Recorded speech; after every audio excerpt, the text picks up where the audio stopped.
کے سرپرست مناظر اہل سنت فقیہ النفس استاذ العلماء حضرت علامہ مولانا مفتی مطیع الرحمان صاحب یہ موجود ہیں، جنہیں بھی اعلان پیش کیا گیا. حضرت کی بارگاہ میں عرض ہے کہ حضرت اپنے قیمتی تاثرات سے نوازیں. ہاں بالکل ٹھیک ہے.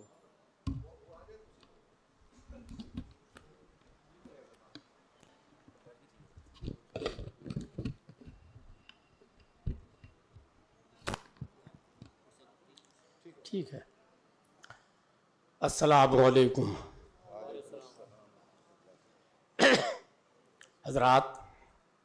میں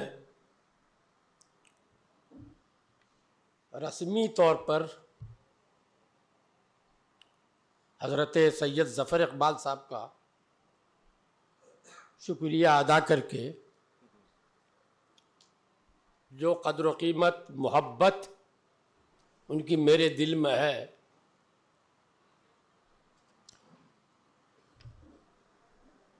اس کی توہین کرنا نہیں چاہتا.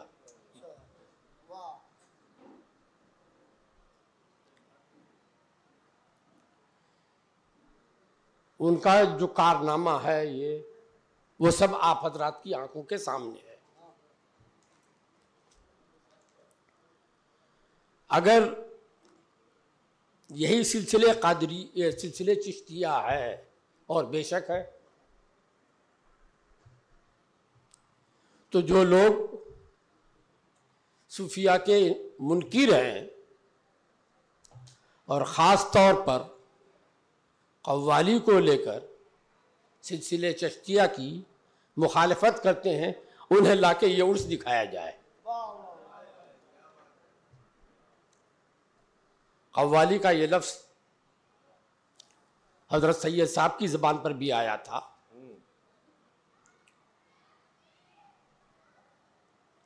اور اس سلسلے میں آج چشتیوں کی نگاہ میں سب سے بڑا مجرم امام احمد رضا بریلوی ہے کہ انہوں نے ناجائز کہا ہے. انہوں نے بزرگوں کی قوالیوں کو ناجائز نہیں کہا ہے.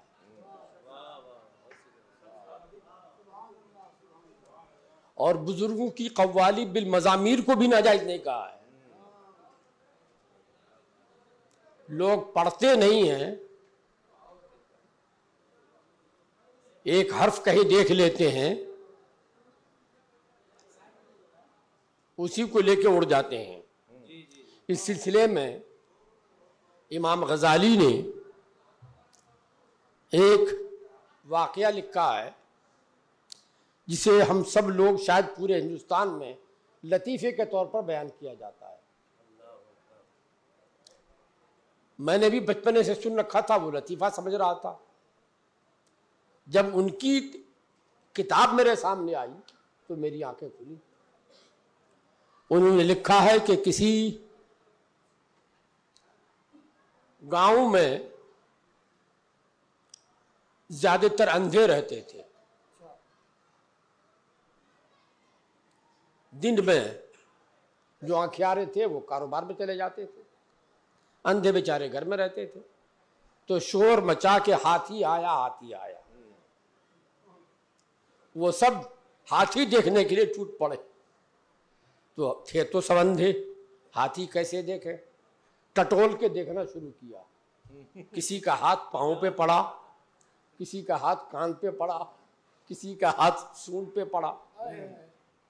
وہاں سے لوٹ کے آئے، رات کو آنکھیارے بھی آ گئے کاروبار انجام دے کر. تو گفتگو ہونے لگی کہ آج ہم لوگوں نے ہاتھی دیکھا. اچھا بتاؤ تو کیسا ہے ہاتھی؟ تو جس نے سونڈ دیکھا تھا اس نے کہا بہت موٹا سا رسہ تھا.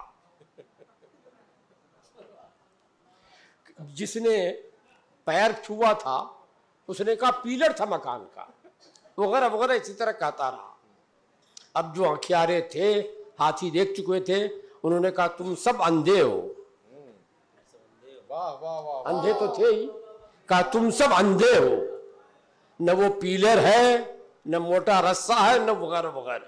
وہ ان سب کا مجموعہ ہے، ہاتھی ان سب کا مجموعہ ہے۔ فرماتے ہیں اسی طرح سے آج کل کے مولوی لوگ ہیں، ایک کتاب میں کچھ پڑھ لیا اسی کو حفظ جا بنا لیتا کہ سب کچھ یہی ہے۔ جب تک سب کچھ نہ پڑھ لے کسی کے بارے میں کچھ نہیں کہا جا سکتا ہے کہ وہ کیا ہے۔ تو امام احمد رضا نہ تو قوالی کے منکر ہیں بزرگوں کے، نہ ان کی بالمضامیر قوالی کی مخالفت کی ہے، انہوں نے اس کو جائز قرار دیا ہے۔ مگر سب سے زیادہ آج کل نشانے پہ وہی ہیں۔ قوالی کا مسئلہ مضامیر کے ساتھ یہ مجتہد فی مسئلہ ہے، اصطلاح میں مجتہد فی ہمارے علماء جانتے ہیں، مجتہد فی۔ بعض ائمہ نے اسے جائز قرار دیا ہے، بعض نے ناجائز قرار دیا ہے، چونکہ حدیثیں دونوں طرح کی ملتی ہیں ان حدیثوں کی بنیاد پر۔ اور مجتہد فی مسئلہ جیسے امام شافعی کا ایک مذہب ہے، اس کے برخلاف امام ابو حنیفہ کا ہے۔ حالات اور ضرورت پیش آ جائیں تو اپنا مسلک چھوڑ کر دوسرے کے مسلک پر عمل کیا جا سکتا ہے۔ حضرت خواجہ غریب نواز جس زمانے میں تشریف لائے تھے اس زمانے کو رکھیے ماحول، اور ماحول کو پیش نظر رکھیے۔ کیا کوئی اس وقت اس دعوت پر آ سکتا تھا کہ آؤ کلمہ پڑھ لو؟ کیوں آتا قریب؟ اس وقت تو ماحول تھا ناچ گان کا، اور دینی مذہب، وہ دینی ماحول تھا، وہ سارنگی یا جو بھی اس زمانے میں ساز رہا ہو، ڈھول کا وہ تھا۔ تو ان کو قریب کرنے کے لیے اس مجتہد فی مسئلے میں، باوجود ہے کہ خواجہ غریب نواز حنفی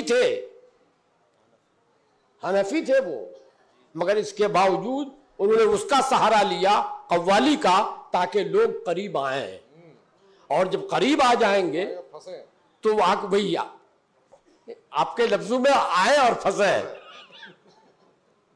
اس طرح سے قوالی انہوں نے کی۔ آج جو قوالیاں عام طور پر مروج ہیں،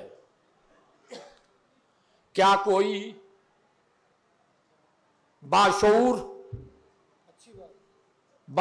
چشتی بھی اسے جائز کہہ سکتا ہے کیا؟ دیکھیے ذمہ دار شیخ طریقت خان سلسلے چشتیہ کے، تو ان قوالیوں کو ناجائز قرار دیا ہے، اور بند باندھنے کے لیے باؤنڈری پہلے کھینچی گئی ہے دور سے، کہ اس کو عام طور پر ناجائز لکھو، اور جائز ہونے کا جو پہلو ہے وہ پہلو نہیں۔ اس لیے کہ افتاء کا وصول یہ ہے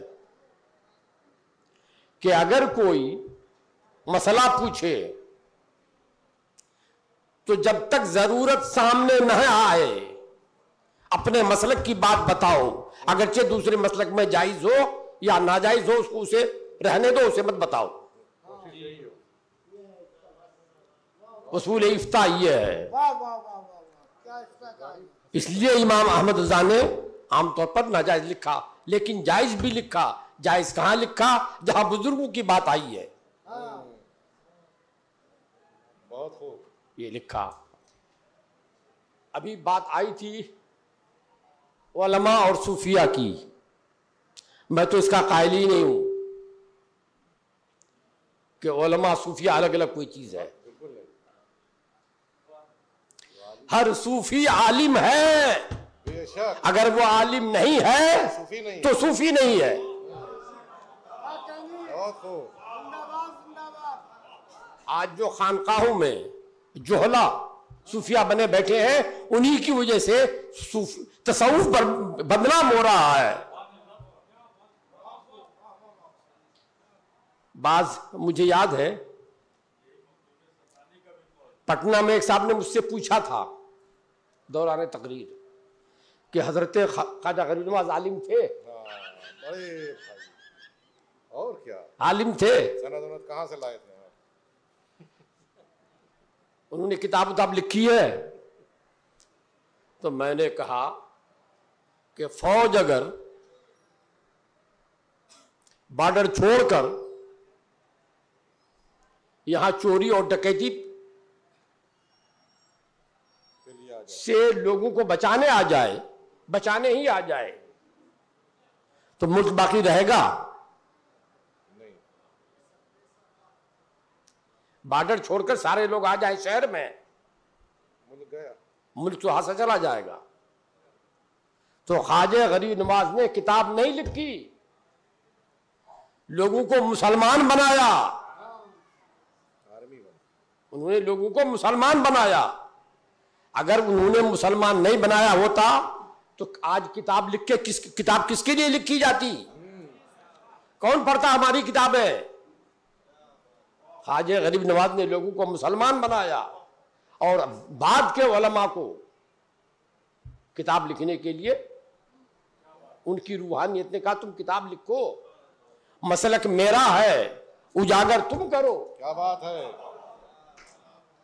مسلک میرا ہے، اجاگر تم کرو، اسی لیے علماء نے کتابیں لکھی۔ تو حضرت خواجہ غریب نواز الحمدللہ، چاہے چشتی ہو چاہے نقش بندی ہو، کوئی بھی ہو، پورے ملک میں، ہندوستان میں سب سے بڑے بزرگ کا نام خواجہ معین الدین چشتی رحمت اللہ تعالی علیہ، سب سے بڑے بزرگ کا نام، چاہے وہ کسی سلسلے کے ہو رہے ہوں۔ حضرت خواجہ غریب نواز سب سے بڑے بزرگ، اور خواجہ بزرگ غریب نواز کا کیا علم اور کیا کب پیدا ہوئے، کیا ہوئے، وہ سب آپ لوگ سن چکے، ان کی کرامتیں بھی بہت سن چکے۔ خواجہ غریب نواز کا فیضان بابا فرید الدین پر، ان کا فیضان بختیار کاکی پر، ان کا فیضان حضرت محبوب الہی پر، اور یہ آج جو کہا جاتا ہے کہ صاحب صوفیہ عالم ہے کہ نہیں ہے، بس اسی کی ایک نظیر پیش کر رہا ہوں چھوٹی سی۔ حضرت محبوب الہی رحمت اللہ تعالی علیہ جب خلفاء کی ٹیم ملک میں بھیجنے والے تھے تو سب کو جمع کیا، اپنے تمام بڑے مریدین کو جمع کیا، فرمایا خلافت کا پہلا حقدار تو سراج الدین کو ہونا چاہیے، مگر وہ عالم نہیں ہے، وہ عالم نہیں ہے۔ جو دوسرے مشائخ تھے وہ حضرت محبوب الہی کا اشارہ سمجھ گئے کہ اے کاش کوئی اسے پڑھا دے، اے کاش کوئی اسے پڑھا دے۔ حضرت فخر الدین زرادی رحمت اللہ تعالی علیہ کھڑے ہوئے، عرض کیا کہ حضور اگر اجازت دیں تو میں 6 مہینے میں اسے عالم بنا سکتا ہوں۔ اور 10 سال لگ گئے، 10 سال میں بھی ہم کتنے بڑے عالم ہیں خوب جانتے ہیں۔ 6 مہینے کے بعد فرماتے ہیں حضرت محبوب الہی، یہ حضرت شیخ عبدالحق محدث دہلوی، کہ اس زمانے میں دہلی میں ان سے بڑا کوئی عالم نہیں ہوا۔ 6 مہینے میں وہ اس لائق ہوئے۔ انہوں نے درس نظامیہ میں پڑھی جانے والی کتاب پنجگن اور ہدایت النو لکھی۔ پورا بر صغیر جو ہدایت النو اور پنجگن پڑھ کے عالم بنتا ہے ان کا ممنون احسان ہے۔ جب ان کو خلافت ملی اور ان کو فرمایا گیا کہ بنگال جاؤ